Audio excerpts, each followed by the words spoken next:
Quando alguém me ofender, quando alguém me machucar, com gesto ou palavra, vou olhar na direção do teu amor e dizer: ó meu Senhor, eu quero ter um coração igual ao teu. Ó meu Senhor, eu quero ter um coração igual ao teu, que não alimente mágoas nem rancores, que não leve o fardo da ingratidão.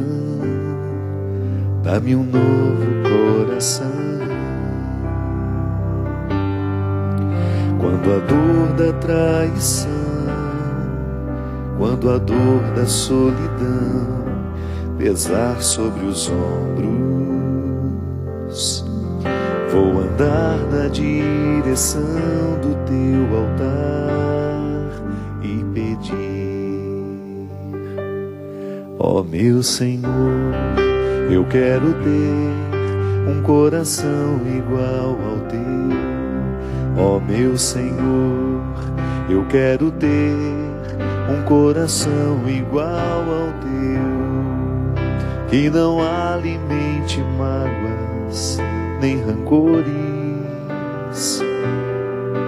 que não leve o fardo da ingratidão.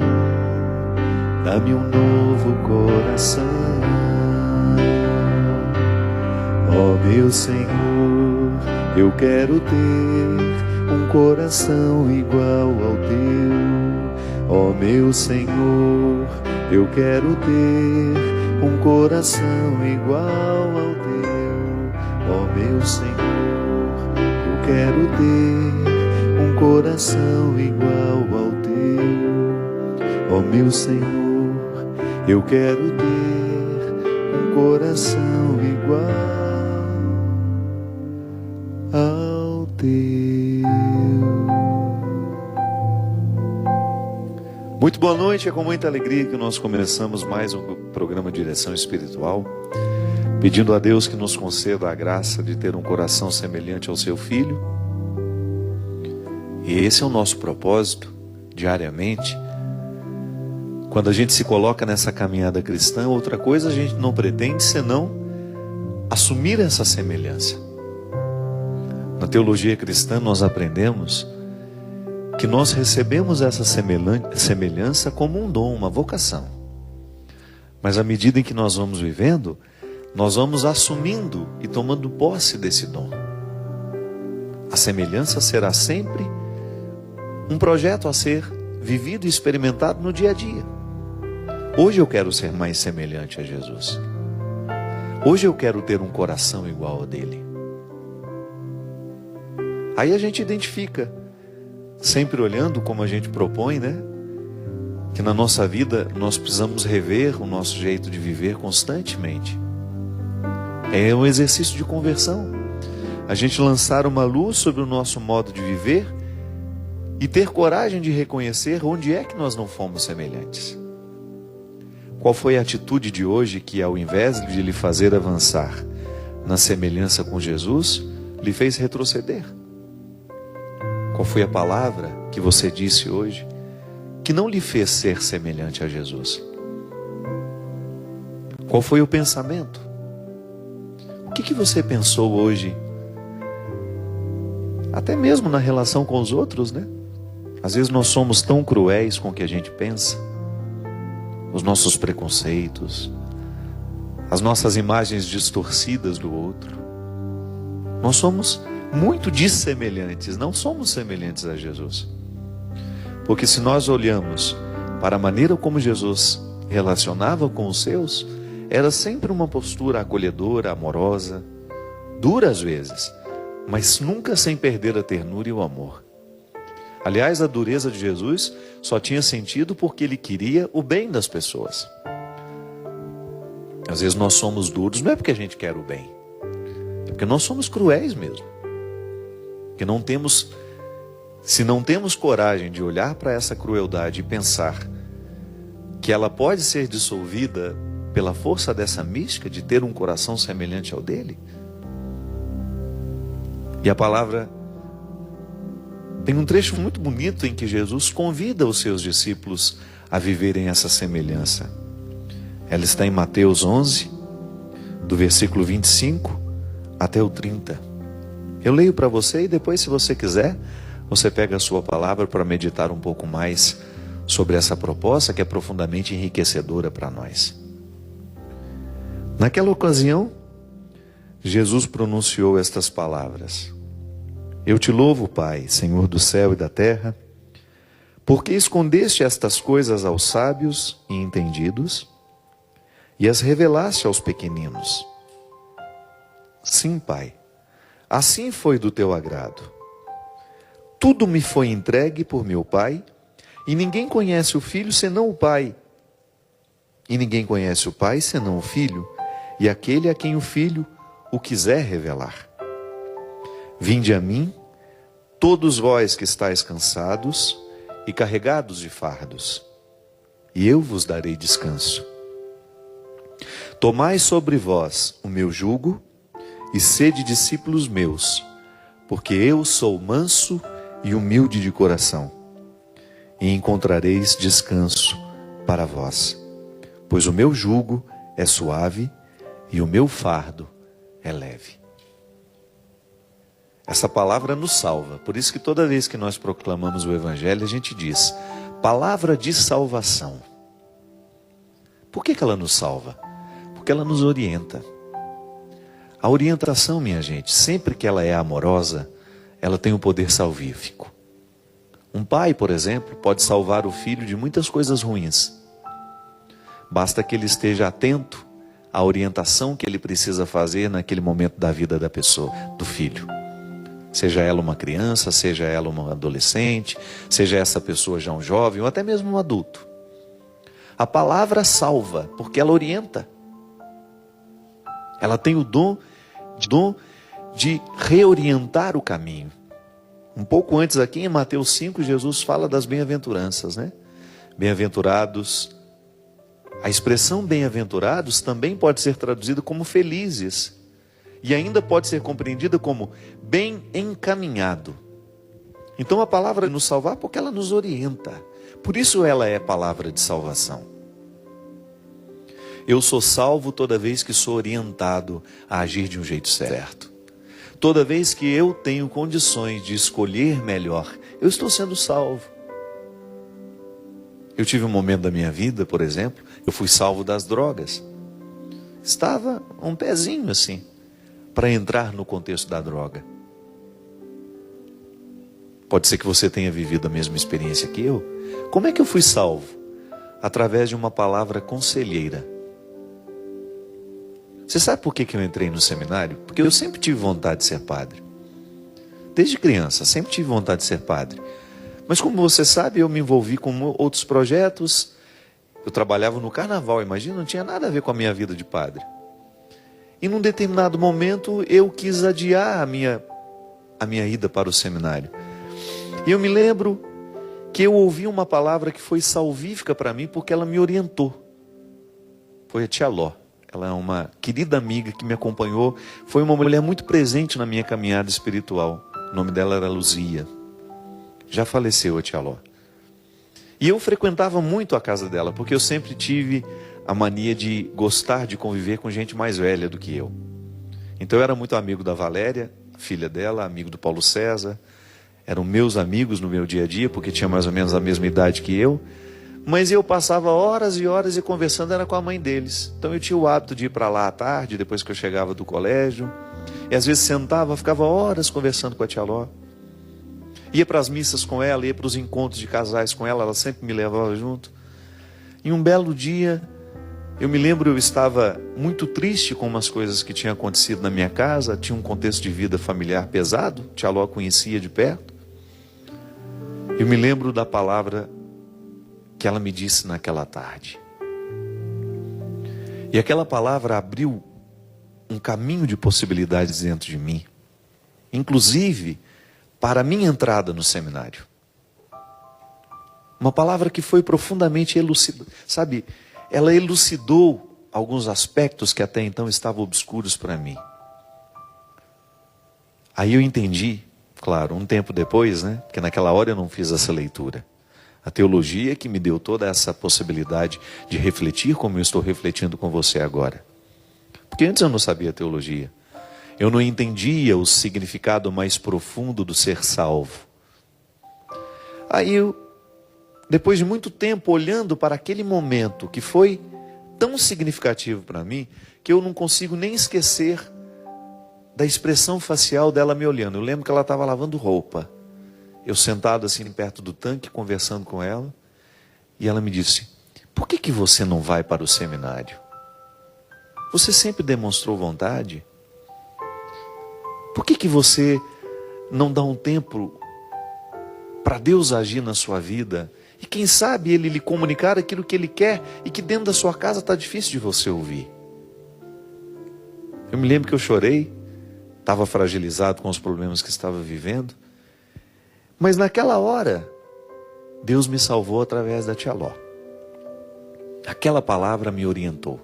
Tanto é que eu tomei a decisão ali e vou mesmo. Até quis adiar para o ano seguinte, mas naquela mesma semana, o Padre Maurício chegou lá na quadra da escola de samba onde eu trabalhava, me lembro direitinho. E me assustou com a presença dele, né?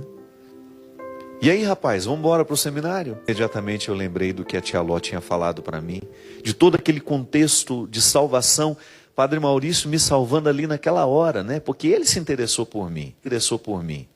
Quando ele recebeu o comunicado que eu não iria mais, que eu iria deixar para um próximo ano, ele não se contentou com aquela resposta. Ele foi atrás de mim. Ele foi me procurar. Quis saber de mim por que eu não iria. E ele não chegou perguntando: você não quer ir mais? Ele chegou com muito interessante. E aí, rapaz, vamos embora para o seminário? Porque o Padre Maurício sempre teve uma habilidade muito grande de lidar com aquela faixa de idade que eu tinha naquele momento, né? Eu sei que ele é um homem que gosta de seres humanos, ele gosta de gente, por isso ele é um grande formador, por isso ele é um grande homem, é um grande orientador. Eu tenho uma admiração profunda pelo Padre Maurício e tenho uma gratidão eterna a ele, por saber que naquele momento ele se interessou por mim, ele procurou por mim e fez comigo o mesmo que a tia Ló tinha feito naquele dia, me salvou de uma situação. Porque me orientou. Quando a palavra nos orienta, minha gente, ela cria dentro de nós um contexto de redução da ação do que é maligno em nós. Eu tive muito perto de usar drogas. Antes da minha entrada no seminário, é claro. E não entrei, por quê? Porque eu ouvi alguém também que me disse, que me salvou através de um conselho, que me orientou e que me falou assim: para que isso?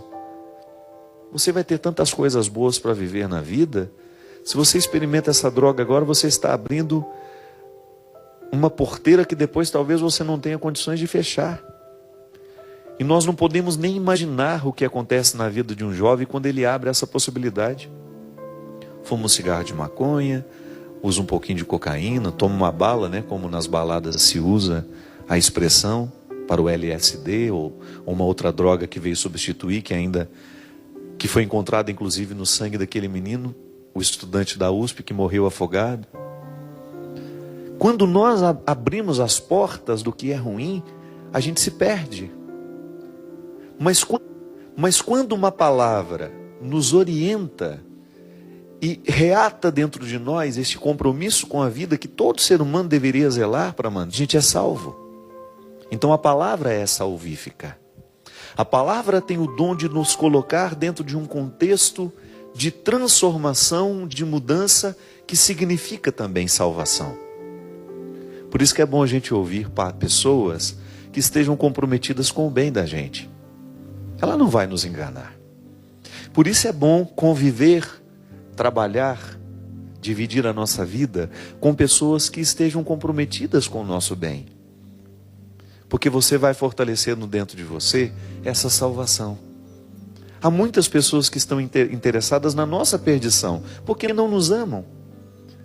não estão comprometidas com a nossa verdade pessoal, não estão comprometidas com o nosso projeto de vida, nos tratam de qualquer jeito. Agora aqui, nesse contexto desse evangelho, Jesus está propondo uma salvação muito interessante para os seus discípulos. Ele sabe, ele conhecia os defeitos de cada um. Ele sabia muito bem das mazelas que cada um levava dentro de si. Eram homens frágeis, fracos como nós, como eu, como você. Às vezes a gente olha para os discípulos e nós pensamos que eles eram seres superiores, né? Por isso foram escolhidos. Não. Ali todo mundo pecava do mesmo jeito que nós pecamos. Cometiam erros da mesma maneira como nós cometemos. Não havia ali uma seleção. Aliás, se você for ver a seleção de Jesus, ele não teve critério nenhum, porque ele só chamou de gente que não prestava. Agora, o que ele falava, a maneira como ele era amigo, como ele era próximo daquelas pessoas, era o tempo todo estabelecendo uma conexão para que a salvação acontecesse na vida daquelas pessoas. Ele tem também uma expressão: hoje a salvação entrou nessa casa. Por quê? Porque aquela família foi reorientada. Aquela família foi tocada por uma palavra que provocou nela a mudança. E o que nos salva são as mudanças que nos tornam melhores. E quando Jesus convida esses homens e mulheres que seguiam-no a terem um coração semelhante ao dele, ele não estava propondo um fardo, ele estava propondo um privilégio. Que às vezes a gente pode ter essa compreensão equivocada de que Deus está nos propondo um fardo. Não. Deus está nos entregando um privilégio. Ter um coração parecido com o dele. E é possível, é. A graça atua em nós. E nós assumimos a responsabilidade de lapidar essas mazelas, de cortar esse mato que cresce, né, na personalidade da gente, que ofusca a semelhança. Aí sim é possível eu ter um coração semelhante ao dele. E quando é que eu vou obter as graças de ter um coração semelhante ao dele? Quando a vida for difícil, gente. Essa música que está aqui no CD Solo Sagrado, que eu compus de maneira especial para a Festa da Misericórdia, é um roteiro. Quando alguém me ofender, então não é quando alguém me elogia que eu aprendo a ter um coração semelhante ao dele. É quando alguém me ofende, quando alguém me machuca, com um gesto, com uma palavra. Quando alguém me trai, quando a cruz da solidão pesa sobre mim, quando alguém me injustiça, quando alguém me calunia, quando alguém olha, né, para nós, faz uma fofoca, uma calúnia, quando alguém nos desrespeita, é nessa hora que nós vamos ter a necessidade de ter um coração semelhante ao dele. Para quê? Aquilo que nos injustiça, aquela palavra que nos fere, que nos machuca, não tenha o poder de nos fazer perder a direção.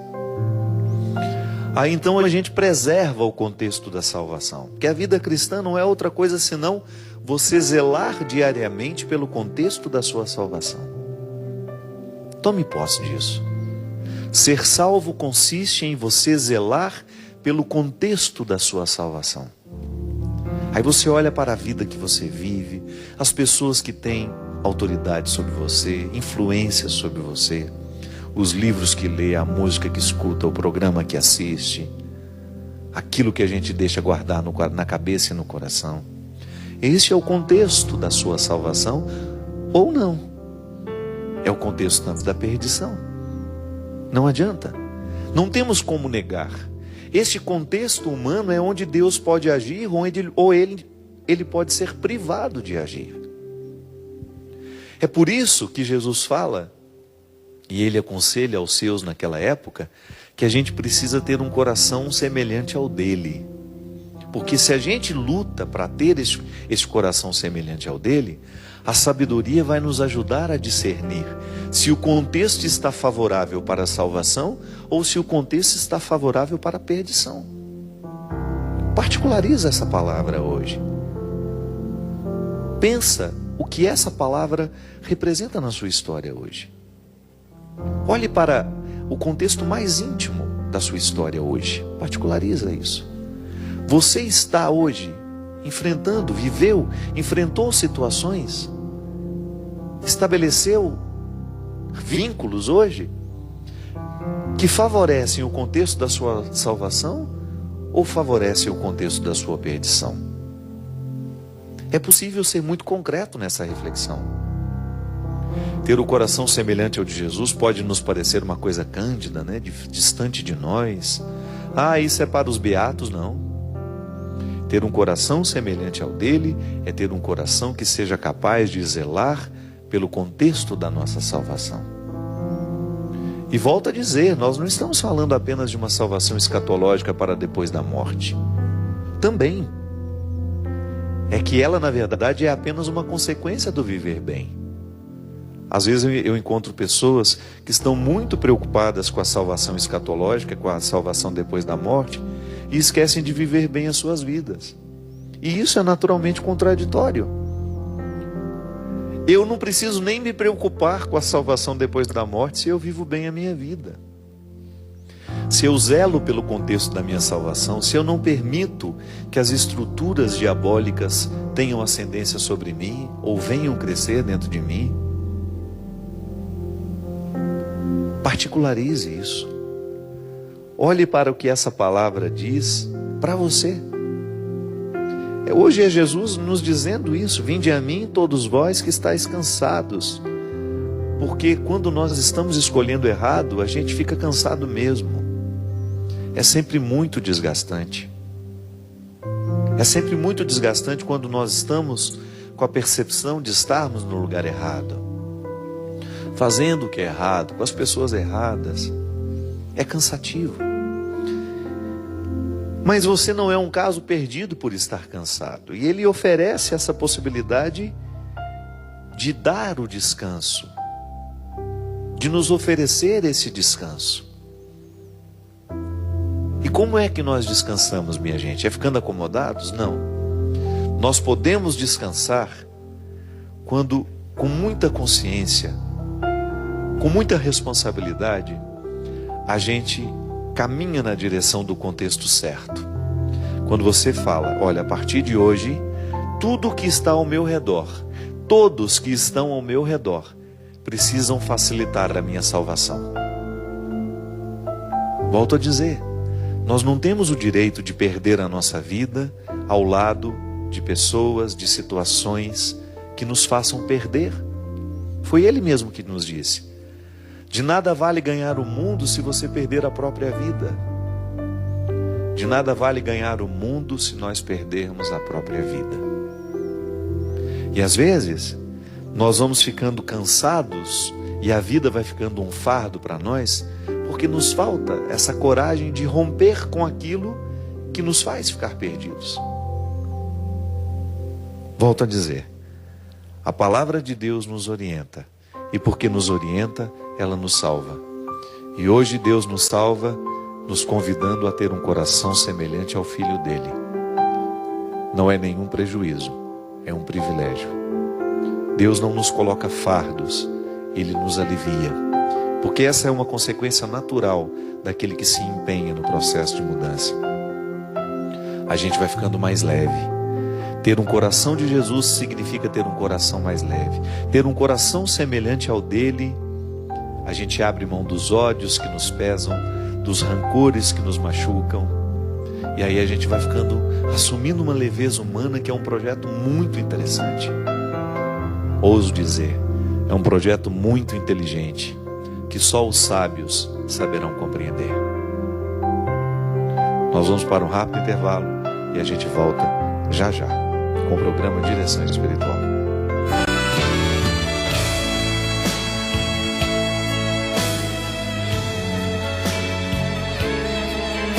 Coisa boa, meu amigo. que abra a mente dessas pessoas para que elas possam descobrir que a vida vale a pena.